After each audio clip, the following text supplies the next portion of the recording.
नमस्कार मेरे बीसीएस के साथियों, हमें बीसीएस मीडिया से और हमारे साथ जुड़े हैं विकास जी, जो इस बार बीएससी इलेक्शन में लड़ रहे हैं। तो विकास जी, अपने बारे में बताइए और आप किस पोस्ट के लिए लड़ने वाले हैं? नमस्कार साथियों, मैं आप सभी का अपना भाई विकास बैसला।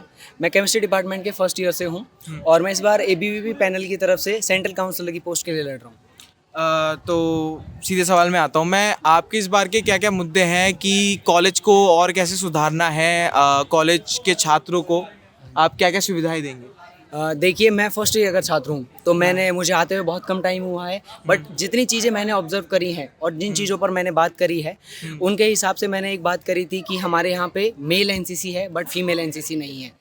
मैंने अपने सीनियर से भी पूछा था कि क्यों नहीं है। उसका रीज़न हमें पता लगा कि इनिशिएटिव्स हम और आप जैसे सीनियर्स लेते हैं पर बच्चे नहीं लेते हैं। मैंने बच्चों को हर क्लास में, जहाँ मैं कैंपेन के लिए गया, मैंने अपनी बहनों को मोटिवेट किया कि हमारे इनिशिएटिव से कुछ नहीं होगा, आप भी इनिशिएटिव लीजिए। उन्होंने मेरे पास में जो लिस्ट आई, मुझे अभी तक, मैंने 3 क्लासेस में ही कैंपेन करी थी क्योंकि मैं लेट हो गया था, तो उसमें मेरे पास उनमें से ही 4-5 लड़कियों के नाम सामने आए और इसी को लेते हुए मैंने पहला इनिशिएटिव अभी तक यही लिया है और मैं यही सोचा।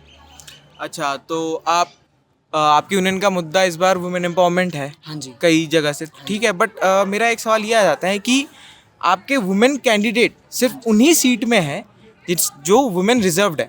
बाकी सीट में, कोई कॉलेज काउंसिलर के सीट में या फिर वीपी के सीट में वुमेन कोई नहीं है, तो ऐसा क्यों हुआ? देखिए, जैसा कि मैंने अपने सीनियर्स को देखा, उन्होंने किसी को भी पकड़ के ऐसे नहीं लाए कि आप भी हमारी तरफ से फॉर्म भरिए, आप भी हमारी तरफ से फॉर्म भरिए।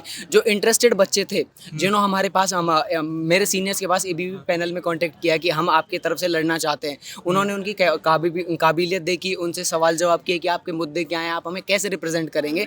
उसके हिसाब से जो भी आए, उन्होंने उनको कैंडिडेट बनाया। हमारी तरफ से काफ़ी कैंडिडेट रिजेक्ट्स भी हुए, जैसे मैं सीसी की पोस्ट के लिए और मेरे साथी प्रखर जो हैं वो भी सीसी की पोस्ट के लिए आए थे, तो हम 2 सेलेक्ट हुए। हमारे साथ में 3 साथी और थे, पर वो मेल थे, मैं हालांकि ये कहता हूँ, पर वो रिजेक्ट किए गए और हमें लिया गया। दूसरा मुद्दा वुमेन के लिए जो था, हमारे पास में जो था, मेरी बड़ी बहन जो भी हैं, शिवांगी जी हाँ। और कुमुद जी जो हैं, उन्हें चुना गया। अगर जब अपोजिशन की तरफ से जो एक दी का नॉमिनेशन फॉर्म गया था, उनका रिजेक्ट होने के बाद में हमारे पैनल के पास में ये अधिकार था कि एक का फॉर्म विड्रॉ करवा के एक को ही विजय बना दे, पर हमने नहीं किया। हम सब ने, मेरे सीनियर्स ने डिस्कस किया कि इसका फैसला हम हमारे छात्र छात्राओं पे, हमारे जो जितने भी भाई बहन इस कॉलेज में पढ़ते हैं उन पे छोड़ते हैं कि वो किसे चुनते हैं। तो ये पर फैसला तो तब होना कि दोनों में कुछ अलग बात हो, बट वो दोनों सेम बातें कर रहे हैं, उनके वादे सेम हैं, वो कैसे काम करेंगे वो तक सेम है, वो ऐसा बता रहे हैं। तो हम जो छात्र हैं वो तब चूज कैसे करें अगर दोनों सेम ही है? तो देखिए, दोनों की विचारधाराओं के ऊपर अगर बात करें, दोनों के मैनिफेस्टो जो होता है एबीवीपी पैनल की तरफ से, जैसे हमारी कुमुद दीदी हैं, उन्होंने अपने 3 मुद्दे उठाए, शिवांगी दी ने 3 मुद्दे लिए। उनकी जो भी चीज़ें हमने कंबाइन करी, जितनी मैनिफेस्टो में हम डाल सकते थे, आपने ग्रुप पे मैनिफेस्टो देखा होगा, मुझे उम्मीद है, तो उनके अंदर डाले गए। विचारधारा की बात ऐसी है कि जब हम कैंपेन के लिए जाते हैं तो हम सारे साथ जाते हैं। बातें तो छोड़िए, हमने क्लास के अंदर हमारे इंट्रोडक्शन के अलावा और वोट फॉर एबीवीपी पैनल के अलावा अभी कुछ बोला ही नहीं है, क्योंकि वक्त ही नहीं मिलता। हमने टीचर के सिर्फ 2 मिनट के लिए पूछते हैं और 2 मिनट में बाहर आ जाते हैं।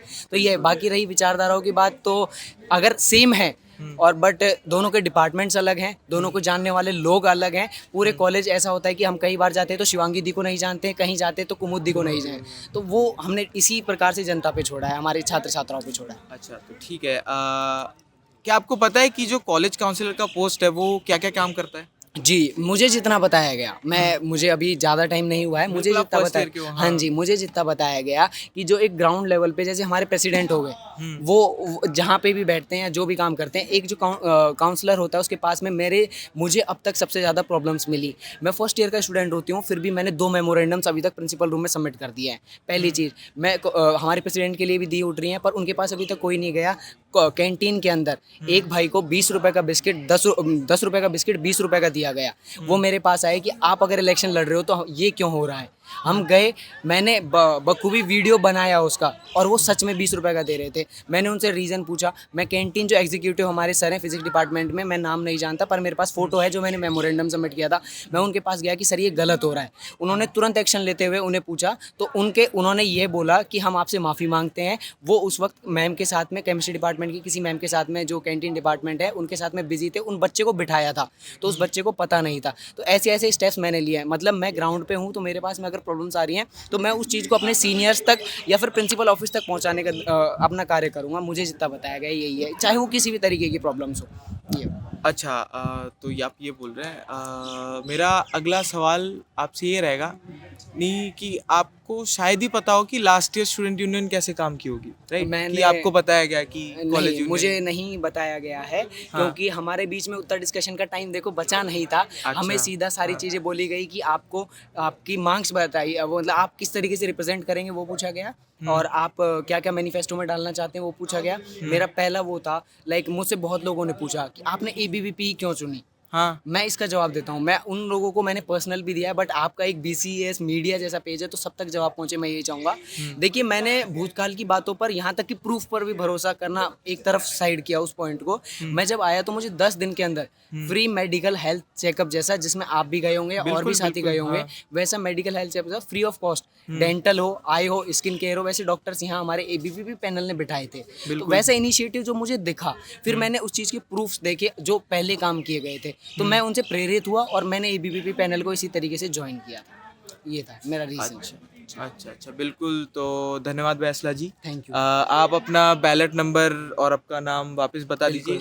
मैं विकास बैसला, मेरा बैलेट नंबर 4 है। मैं ABVP पैनल की तरफ से CC की पोस्ट के लिए जो सेंट्रल काउंसलर की पोस्ट होती है उसके लिए कंटेस्ट कर रहा हूँ। साथियों, मैं आप सभी से यही निवेदन करूँगा कि पूरे ABVP पैनल को सपोर्ट करें। जो हमारी प्रेसिडेंट के लिए मेरी 2 बहनें खड़ी हो रही हैं, कुमुद जी और शिवांगी जी, उनमें से किसी एक को चुनकर आप विजय बनाएं। जनरल सेक्रेटरी पोस्ट के लिए आकाश भाई खड़े हो रहे हैं, उन्हें विजय बनाएं। जॉइंट सेक्रेटरी के लिए मनीषा दी खड़ी हो रही हैं, उन्हें विजय बनाएं। और वाइस प्रेसिडेंट के लिए मेरा भाई मयंक मेरा खड़ा हो रहा है, उन्हें भी विजय बनाएं। और मैं विकास बैंसला CC की पोस्ट के लिए अपने भाई प्रखर श्रीवास्तव के साथ में खड़ा हो रहा हूँ। हम दोनों को वोट दे सकते हैं आप, और दोनों को वोट देकर विजय बनाएं। धन्यवाद। अच्छा विकास भाई, मेरा एक और सवाल रह रहा है जी जी कि उस दिन आप प्रेसिडेंशियल डिबेट में थे, जी। वहाँ जो भी कुछ हुआ उसके बारे में आप क्या कहना चाहेंगे? देखिए, वहाँ जो होता आया है वही हुआ। 2 गुटों ने एक साथ हाथ मिलाए और एक गुट की आवाज़ दबाने की बहुत कोशिश करी। मैं कहता हूँ वहाँ मुझे बहुत ही एग्रेसिव मेरी इमेज को रिप्रेजेंट किया गया। आप वहीं दिख रहे थे वहाँ पे, हाँ, आप बोल भी अच्छे रहे थे तब, हाँ। आपको मैं नोटिस कर रहा था, लाइक आई ऑब्जर्व थिंग्स। आप वहाँ खड़े थे, आप वीडियो बना रहे थे, आप सारी चीज़ें देख रहे थे। जैसे ही मैंने 20 सेकंड ज़्यादा लिए थे, मैं आई एग्री।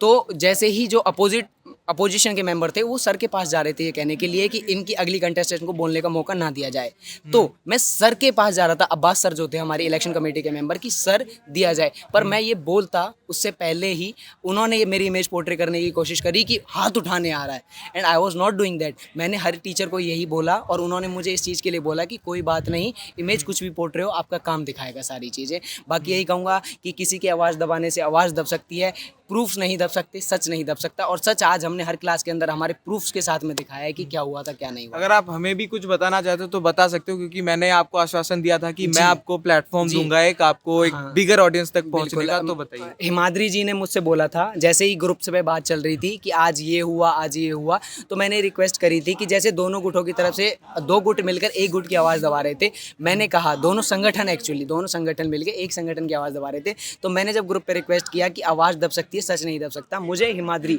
जी जो मेरे सीनियर हैं उनकी तरफ से ये बोला गया, ये आश्वासन दिया गया कि आपका इंटरव्यू होगा BCAS मीडिया जैसे पेज पर होगा, जो कि हर स्टूडेंट तक पहुंचेगा और न्याय मिलेगा, ये बोला गया था। और आज मेरी आवाज़ आप सभी तक पहुंच रही है इस चैनल के माध्यम से, उसके लिए बहुत बहुत धन्यवाद देता हूं मैं हिमाद्री जी को और उनके सभी साथियों को। धन्यवाद। चलो ठीक है, धन्यवाद।